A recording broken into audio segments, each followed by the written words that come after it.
Se eu pudesse escolher, eu gostaria de me transformar em uma música, porque além de bonita, ela desaparece quando alguém desliga o rádio. Eu também poderia ser qualquer outra pessoa aqui da rua ou da minha escola, mas acho que eu prefiro mesmo ser a música. Esse negócio de sumir por um tempo deve ser o máximo. Aqui em casa a gente não se abraça. Então, quando a professora Cláudia me abraçou porque eu ajudei a carregar os livros até a sala, eu senti um negócio no pescoço, uma vontade de dormir. Preciso te contar um segredo, querido diário. Eu gosto de ficar olhando as pessoas que passam na rua. Elas são boas e sortudas, já eu não sou grande coisa, nem meus pais. Queria ser mais parecida com o meu pai. Ele não tem a raiva que minha mãe tem nos olhos. O que me deixa triste é que o meu pai me abandona muito. A minha mãe ele abandonou de uma vez. Mas comigo é pior. Ele fica me abandonando devagar. Um dia eu vou fugir dessa casa para sempre. Vou levar o rádio comigo e vou levar você também. Um dia eu vou fugir dessa casa para sempre. Vou levar o rádio comigo e vou levar você também.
Ai, Tetê, a gente tinha que vir brincar justo na praça.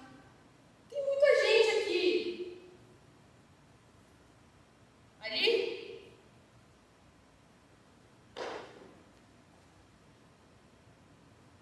Não? E ali? Não? Lá? Não, aqui não. E ali?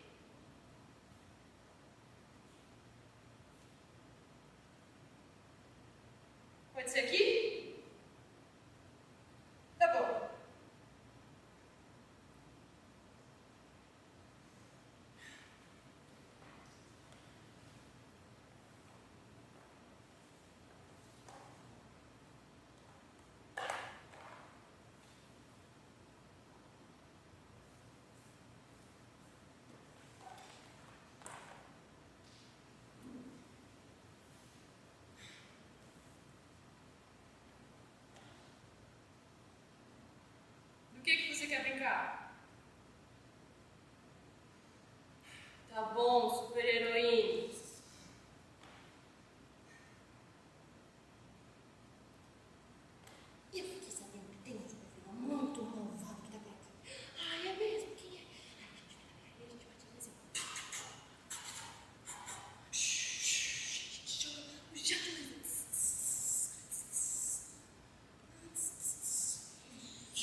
pegou na nuca da mulher e colocou a boca lá. Atravessaram a rua como se dançassem. Sumiram ensolarados. Eu invisível. Eu vi um homem feliz que era meu pai, sempre triste quando estava comigo.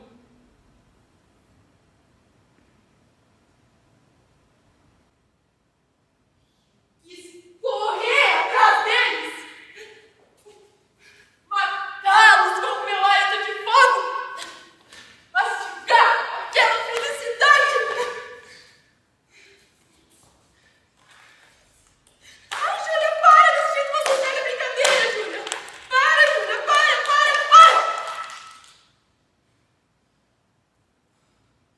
Eu queria deixar do meu pai apenas o rosto e obrigá-lo a dizer: eu te amo! Diga, pai, eu te amo! Anda! Mas primeiro ele diria: primeiro você precisa tirar esses olhos iguais aos da sua mãe. Eu tiraria, pai. Eu tiraria tudo que é da minha mãe em mim. Agora eu sirvo pra você? Parti pra cima da Tetê. A mãe dela veio correndo separar a gente. Me jogou pra dentro do fusca e disse que ia ter uma conversa séria com a minha mãe. A minha amiga com a boca sangrando no banco da frente. A mãe dela sangrando de raiva. Eu também sangraria em breve. Assim que a minha mãe tirasse a cinta do armário.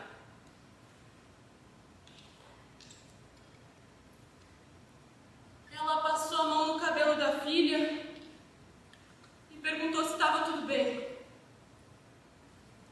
E ainda que eu caísse de um tobogã altíssimo, ninguém passaria a mão no meu cabelo daquele jeito. Por incrível que pareça, o meu ato tinha fortalecido ainda mais aquela relação. Chegamos na porta da minha casa, infelizmente. E a mãe da minha ex-amiga bateu na porta incontáveis vezes. Quando a minha mãe finalmente atendeu, ela ouviu imóvel tudo que aquela mulher tinha a dizer sobre o meu comportamento na praça. Entramos em casa, infelizmente, e a minha mãe me deixou na sala sozinha esperando por longos minutos. Eu ouvi o barulho do fogão ligando e por um momento eu achei que ela ia esquentar uma panela de água para me queimar. Então, quando ela voltou só com a cinta, eu fiquei bem mais tranquila. Que bom que vai ser o de sempre.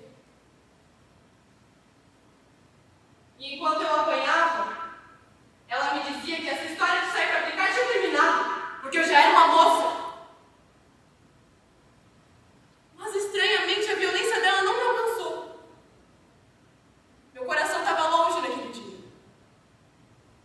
Talvez porque eu identifiquei na minha garganta um formato de semente e dentro dela a notícia que ventou lá no braço. O pai tem outra! E que outra? Eis o grito que eu não dei, mas poderia. Pela primeira vez eu tinha algo nas mãos.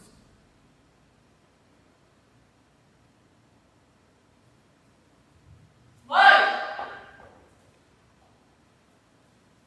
Ô mãe! Mãe! Mãe!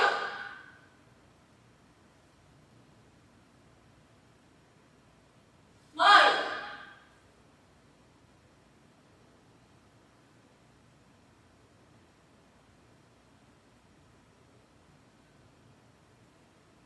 Meu pai me disse que ela foi no mercado. Ela sempre me levava junto para ajudar. Só que como eu estava dormindo...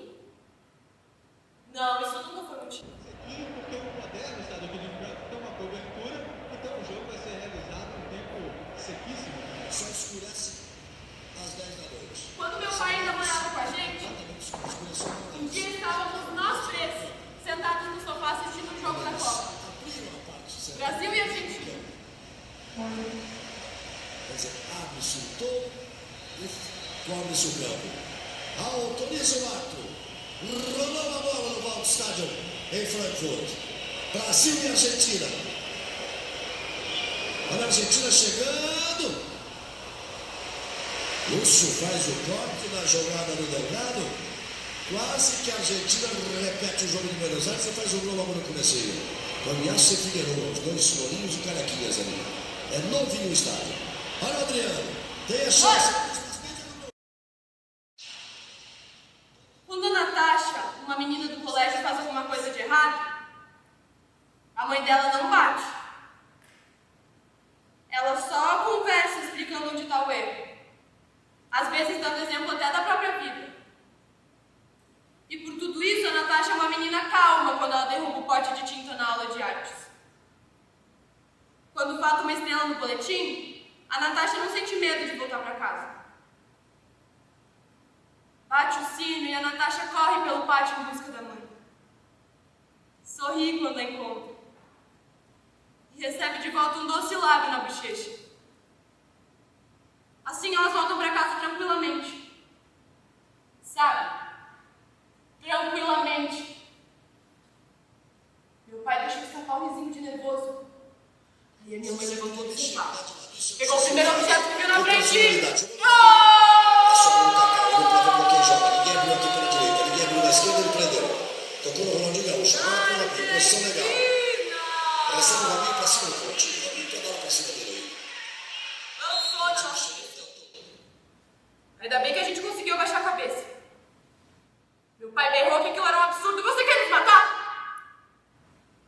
Naquele momento eu percebi que talvez tivesse uma saída para nós dois. Pai! Vamos embora dessa casa, pai! Pai! Mas ele não ouviu. Estava ocupado demais na discussão com a minha mãe. Ela tinha uma energia impressionante quando ela estava brava. O seu corpo marchava ao mesmo tempo que fluía, ocupando cada canto da nossa casa com seus gestos abruptos, ritmados.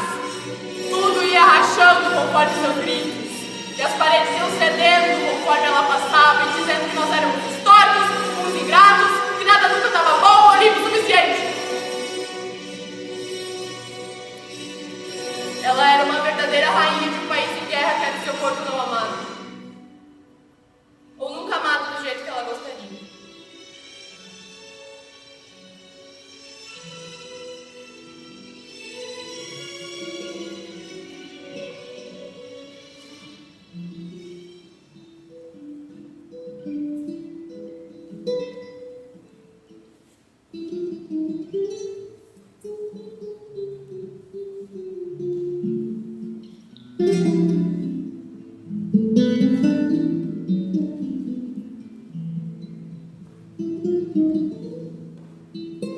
Quando os meus pais finalmente faziam as pazes e saíam do quarto, a minha mãe ficava cantarolando pelos cômodos.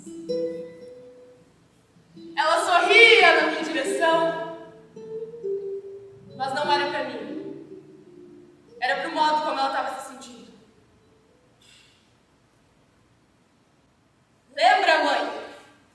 Quando a senhora entrou no meu banho me chamando de suja por causa do corrimento amarelado que eu comecei a ter? A senhora não quis me levar no médico. Preferiu me bater. E aquilo funcionou. O corrimento parou na hora. Eu tinha medo até do meu próprio sangue. Que é isso, mãe? É definitivo? Reza, Júlia. Reza que passa. Depois a senhora me deu um roupão e disse que agora que eu era uma mulher, ninguém mais poderia ver o meu corpo saindo da rua. Eu te agradeci. A senhora lembra? Achando que estava aprendendo uma grande lição sobre a vida ao me cobrir, me fechar. Assim como a senhora tem feito com a casa quando há qualquer vestígio de luz.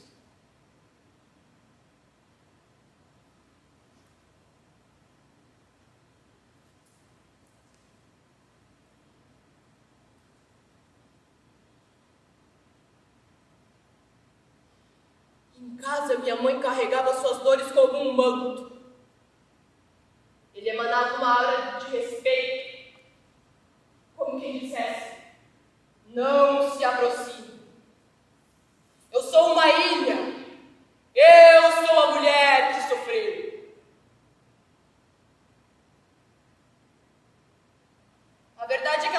levantou totalmente depois que meu pai se foi. Ela começou a me cobrar a responsabilidade não só de uma filha exemplar, mas de um mini marido. A única parte boa disso tudo é que, por medo da solidão, ela começou a guardar um espaço para mim na cama dela. E eu arrastava meu travesseiro até seu quarto, e algo de bonito e extraordinário acontecia com minha mãe. De olhos semicerrados, ela me dizia: ainda bem que eu tenho você, meu amor. Meu amor? Mãe, a senhora me chamou de meu amor? Ela sorria, os cílios longuíssimos. A minha mãe era uma flor que sangrou por ser idealista, por isso se fechou em aço. Se abria apenas quando o sono é que comandava o seu espírito. Um dia desses, ela até me contou que ela escrevia músicas. Meu sonho era ser cantora.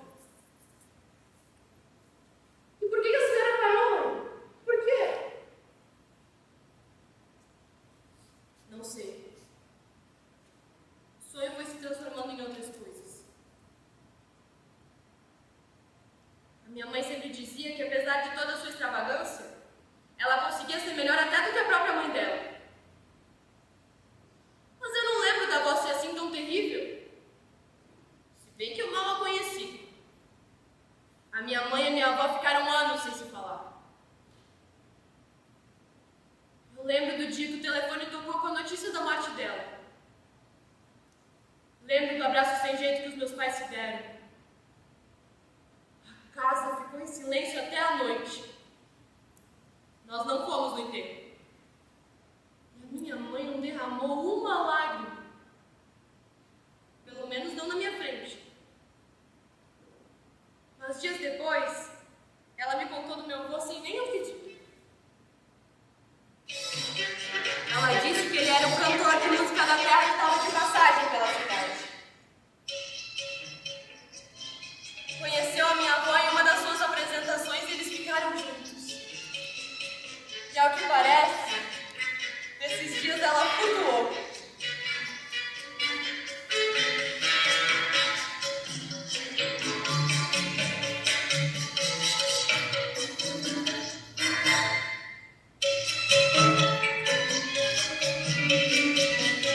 Quando ele foi embora, ele deixou a minha mãe dentro da minha avó profundamente devastada.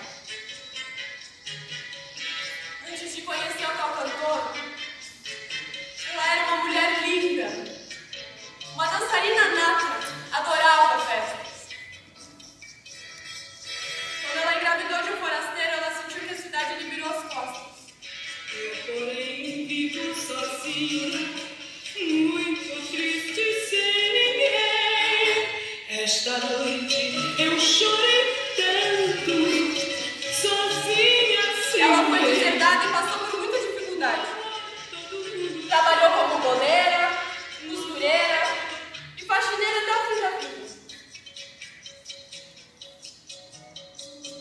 O guarda dela cheira de vestido que ela usava quando me pegou no colo certa vez. E aquele abraço me acolheu como só deitar na grama fez por mim anos depois.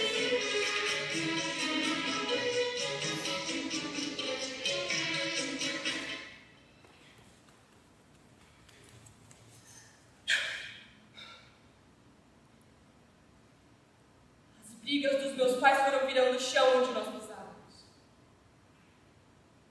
O silêncio que fazia na casa era uma fermentação do que viria.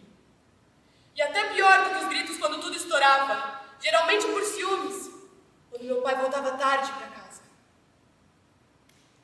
E nos últimos dias de casamento, não havia mais nada além disso. Ameaça, soco na mesa, porta batendo.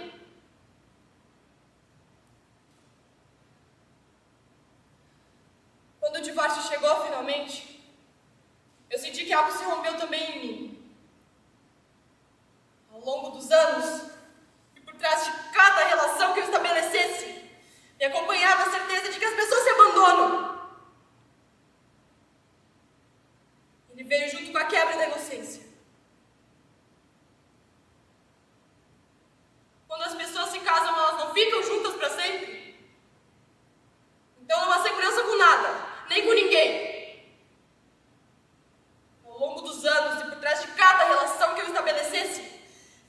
odiava essa certeza de que as pessoas se abandonam.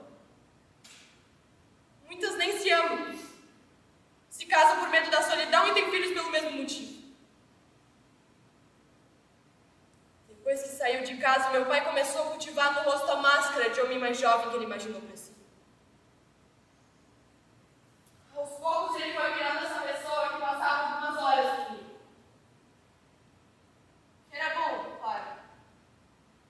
Mas eu senti o amor escorrer pelos meus dedos. Era como se meu pai tivesse sido descoberto pelo mundo.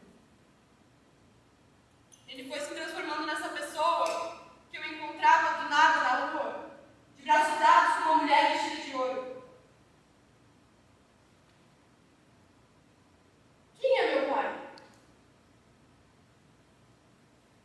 É normal a gente desconhecer as pessoas que a gente achava que conhecia? Quando eu perguntava pra ele o que estava acontecendo, ele me dizia que ele era um homem gay.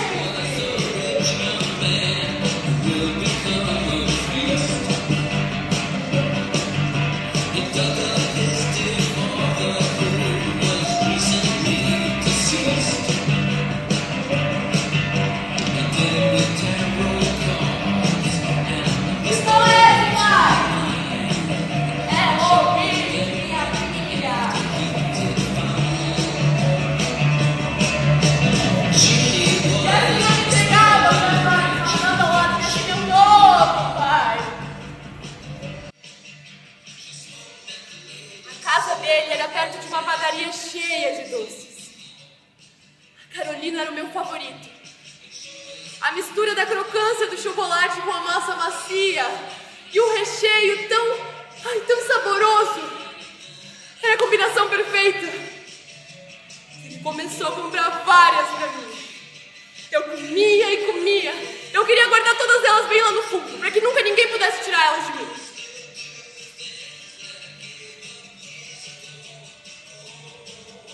Pai, eu tava aqui pensando que de repente eu podia vir morar com você. Não. Uma criança tem que morar com sua mãe. Júlia, esquece de ficar, pelo amor de Deus. Nem pensar. Ele bateu a porta da frente e me deixou lá sozinho. Eu só ouvi o barulho do carro acelerando. Eu odeio meu pai! Ele é egoísta, frio, fica comigo só por obrigação. Ele deve adorar quando eu tô aqui pra trazer todas as suas namoradinhas idiotas. Aposto que ele vem e fala pra elas que ele fica. Pelo menos a minha mãe precisa de mim. Ela nunca me abandonou. Mas quando eu tiver a minha casa, quando eu tiver a minha casa, eu não vou deixar meu pai falar por mais de 2 horas. 2 horas! Eu vou ficar olhando o relógio, quando o sino tocar, adeus!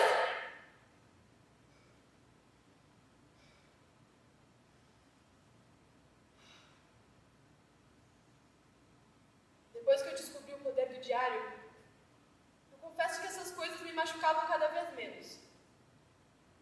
Era quase melhor falar com a folha, que só ouvia silenciosa, mas atenta e sempre receptiva à minha dor.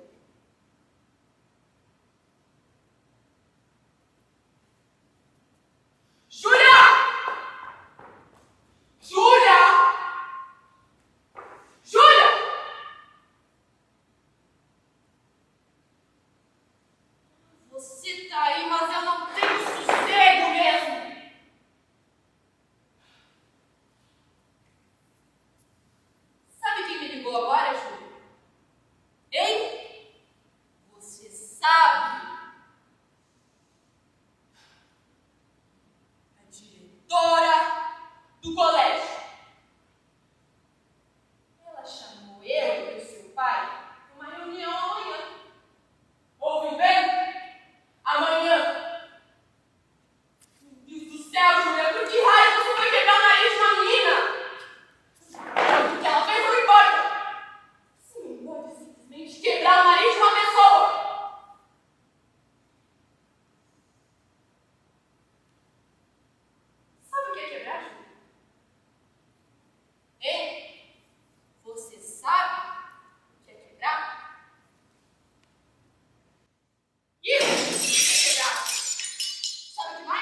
guardava o meu diário dentro da fronha e ainda bem que na cama ela não mexia.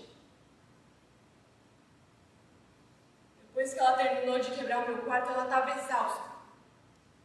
Me mandou limpar toda aquela merda para que eu compreendesse, enfim, que quebrar uma coisa sempre tem suas consequências. Depende. Depende de quem você é.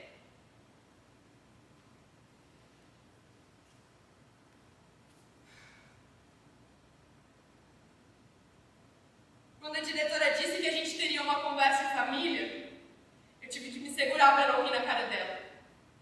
Ela não merecia, mas eu queria ter dito para ela que uma conversa em família nunca foi possível. Não lá em casa.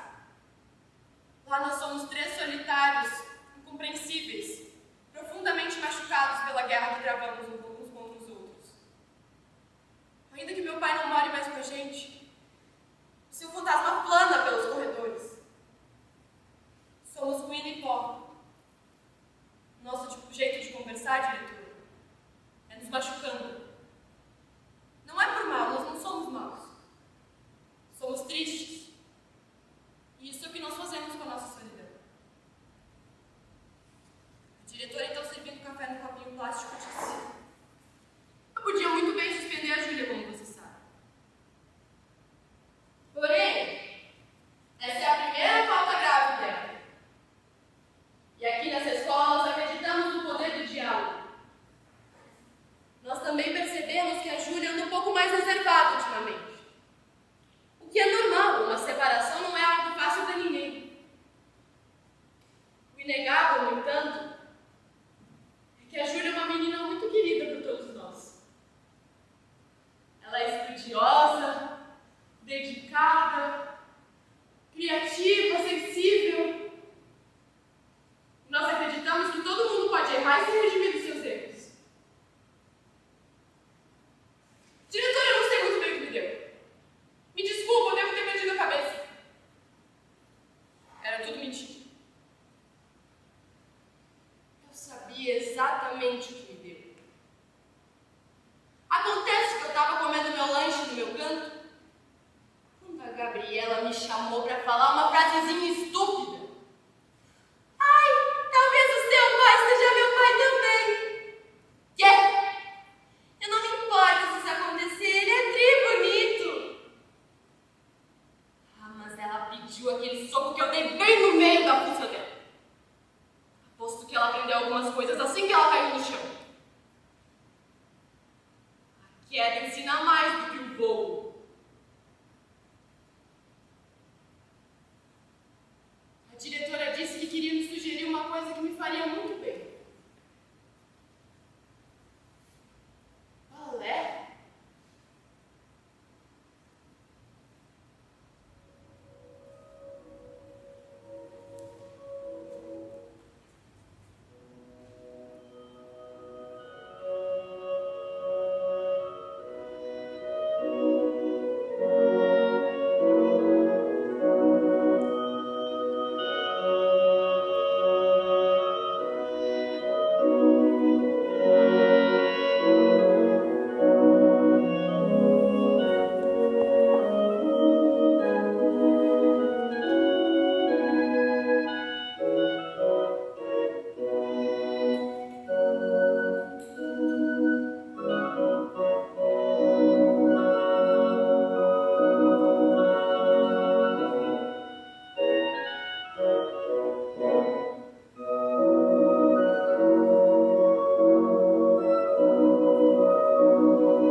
Eu nunca vou me esquecer da primeira terça-feira que eu fui verdadeiramente feliz.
um artista. E um é quem explode por dentro. Isso pode acontecer com toda e qualquer pessoa. Só é artista quem derrama a explosão nos pés do público. Com poesia, beleza, ritmo. Ainda que esteja dançando um crime. Veja como eu faço.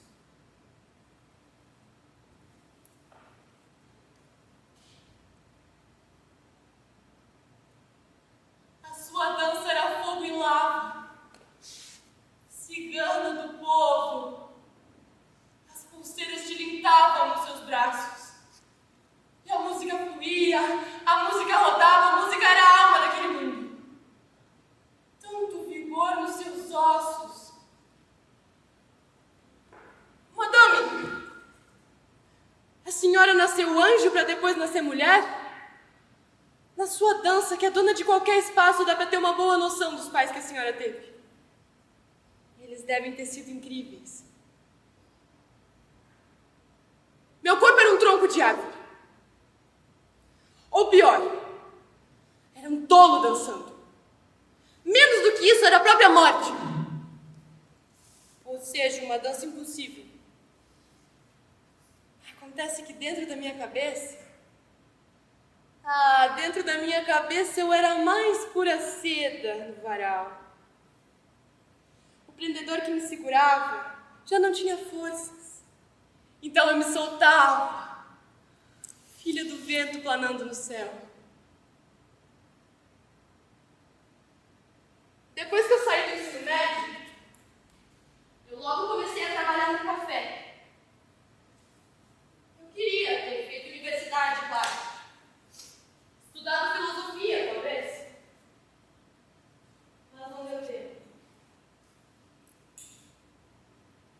Eu ainda mantenho o hábito de escrever no meu diário. Todos os dias assim que eu acordo. Morar com a minha mãe estava se tornando algo insustentável. Se eu continuasse debaixo do seu teto, eu envelheceria definitivamente. Já estava acontecendo. Eu fui a criança mais velha do mundo e estava me tornando a jovem mais antiga do bairro. Precisava tanto de um espaço só para mim. Então, quando a dona Cíntia me contratou para trabalhar no café, eu perguntei para ela o que é aquele predinho lá no fim da rua. Ela me disse que aquele lugar costumava ser uma casa de prazeres chamada Guadalupe, famosa pelas suas dançarinas lindas. Mas um dia, um cliente doentio, apaixonado, exigindo a exclusividade que ele não poderia pagar de uma das dançarinas, atirou nela. Depois, ele abriu a boca, apertou o gatilho e se matou. A casa ficou fechada por anos. Até que um dia, uma mulher, uma viúva recém-chegada do exterior, decidiu investir naquele lugar. Então, com uma boa reforma, alguns quadros e uma faxina, ela conseguiu devolver a vida para lá. Hoje ela alugava os quartos e passou a ser um lugar agradável. Quando eu ouvi aquela história, eu não tive dúvidas. Era no antigo Guadalupe que eu queria morar.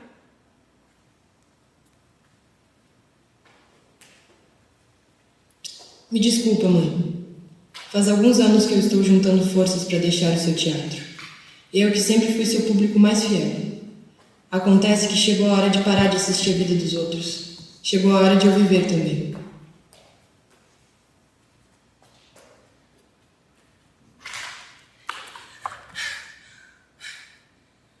Então é isso. Agora eu sou dona do meu corpo e do meu tempo.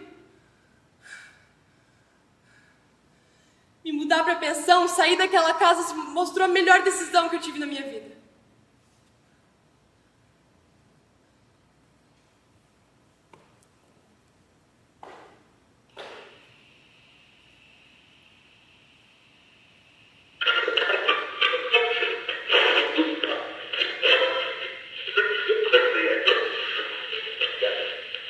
Alô, amigos, boa noite.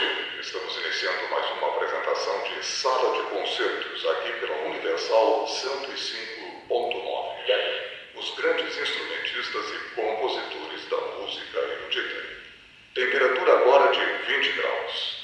Hoje destacaremos obras de Ludwig van Beethoven, pois a maior obra de Beethoven é considerada a Sinfonia número 9 em Ré menor, opus 125, conhecida como coral. Ela é aclamada por sua inovação ao incluir um coro e solistas vocais em uma sinfonia, sua complexidade e a icônica melodia da Ode à Alegria, que se tornou um símbolo de esperança e união. Começando, portanto, Sala de Concertos, aqui pela Universal 105.9, de Ludwig van Beethoven, Sinfonia número 9, em Ré menor, opus 125, conhecida como coral.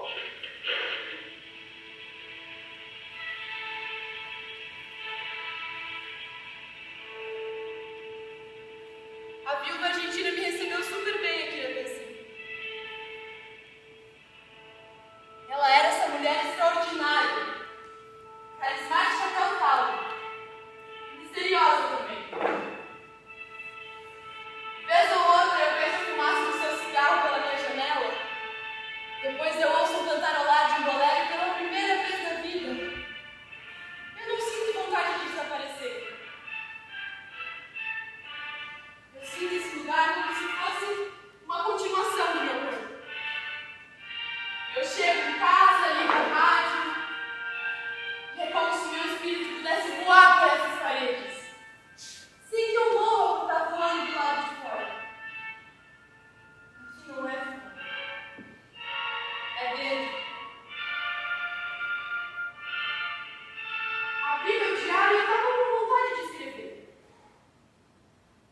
Mas não sobre mim. Gostaria de escrever uma história. Será que é possível esquecer do eu, escrever sobre o outro? Na casa de Ed, a noite chegava antes da noite. Precoce, ela se instalava na sala através de uma luz azul marinho que emergia do taco. Mas se por acaso alguém abrisse a janela, ainda dava para ver o sol e no fundo do céu uma linha em vermelho fogo. Para Ed, essa era a hora mais temida. Seu tio voltava para casa. Era um homem barbudo, caminhava pesadamente pela vida. Cheirava álcool e a destruição. Durante o dia era melhor. O trabalho na plantação mantinha o velho ocupado. Mas quando o relógio estava perto das 5, o coração de Ed parecia uma ave em temporada de caça. Nunca a morte. Apenas o tiro cada vez que ele via o seu tio.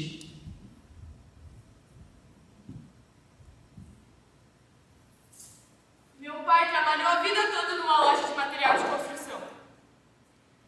Ele se aposentou há pouco tempo e disse que tinha uma coisa para me contar. Então eu combinei de passar na casa dele, que era a mesma da minha infância. Porém, era todo mundo diferente agora. Eu era outra, ele era outro. E nós não parávamos de mudar. Quantas possibilidades de Júlia eu perdi no caminho para me tornar a Júlia que eu sou agora? Quando eu entrei na casa, senti um cheiro inteiramente novo. Que logo eu decifrei. Era barro depois da chuva. A casa estava tomada por cabeças feitas de argila, todas com a boca aberta. O que será que esperavam? Beijos, talvez? Uma única pose, era tudo que elas tinham. Elas pareciam todas variações da mesma pessoa. Uma tentativa de captar as diversas emoções de uma mesma pessoa em diversos momentos da vida. Mas mesmo assim ele não pretendia resolver nada. Respeitava o mistério.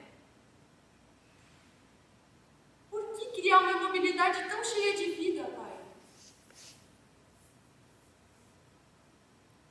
Nós ficamos conversando por horas. Foi aí que ele me perguntou se eu tinha um sonho. Eu gosto de trabalhar no café. Eu sei, filha. Mas é isso que você quer fazer pro resto da vida? Não tem nenhum problema se for, não me entenda mal. E eu sei que você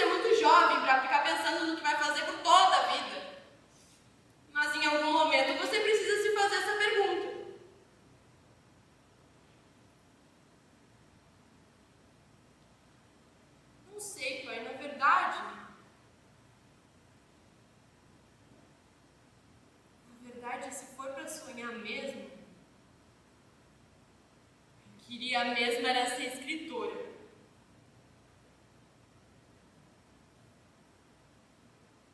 Aquela foi a última vez que eu vi o meu pai. E ele estava correndo atrás dos sonhos dele, tentando algo novo. Eu gostaria de fazer o mesmo por mim.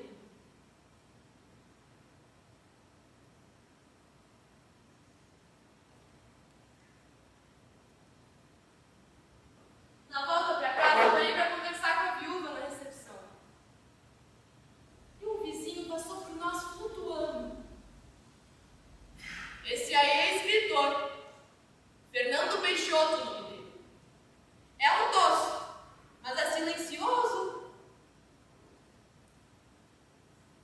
Ele deve guardar tudo que ele tem para os livros. Então quer dizer que nós temos um escritor aqui na casa? Viúva, eu preciso subir.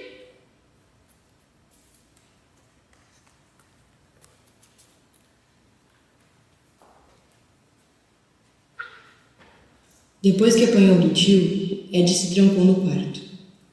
O garoto deitou na cama, o corpo pulsando. Tentou se lembrar do motivo da surra.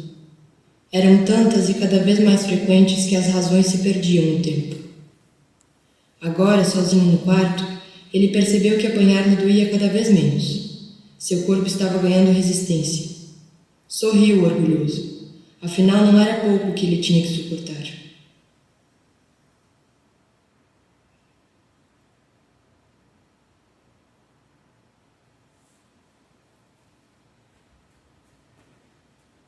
Viúva!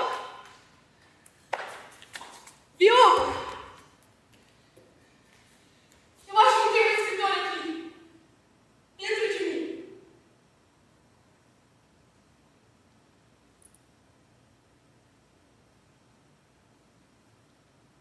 Não, Júlia. O que tem aí é uma artista. Você é uma artista. Pode voar se quiser.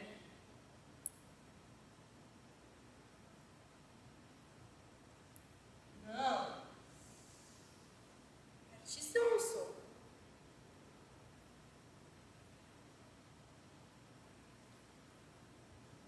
Artista não é quem explode por dentro. É quem derrama a explosão aos pés do público. Com beleza, poesia, ritmo. Eu sou? Meu Deus do céu, por que a gente fica adiando as melhores coisas da nossa vida? Abri o meu diário e escrevi quase sem pensar. Caro Peixoto, imaginei que talvez o senhor pudesse me ajudar. Me chamo Júlia Terra, sou sua vizinha, moro no quarto 31. Um dia eu estava conversando com a viúva argentina na recepção e o senhor passou flutuando. É um escritor, ela me disse. E fez todo sentido. Quem usa as palavras no papel vai mesmo ficando cada vez mais leve. O que eu preciso confessar? Também escrevo. Sou uma iniciante. E é claro que o senhor não me deve nada, não nos conhecemos. Digo isso porque entendo perfeitamente caso meu convite não seja aceito. E seguiremos assim, vizinhos distantes. Sem remorso, prometo. No entanto, não posso deixar de tentar. Gostaria de convidar o senhor para um café. Espero que não me leve a mal. Mas o fato é que eu nunca conheci um escritor em toda a minha vida para além dessa chama que eu sinto no peito e que ganha espaço conforme o tempo passa. Sinceramente, eu tenho muita curiosidade em saber um pouco mais sobre essa... Como posso chamar? Carreira? Ofício? Que não está em nenhum manual de instrução. Atenciosamente, Júlia Terra.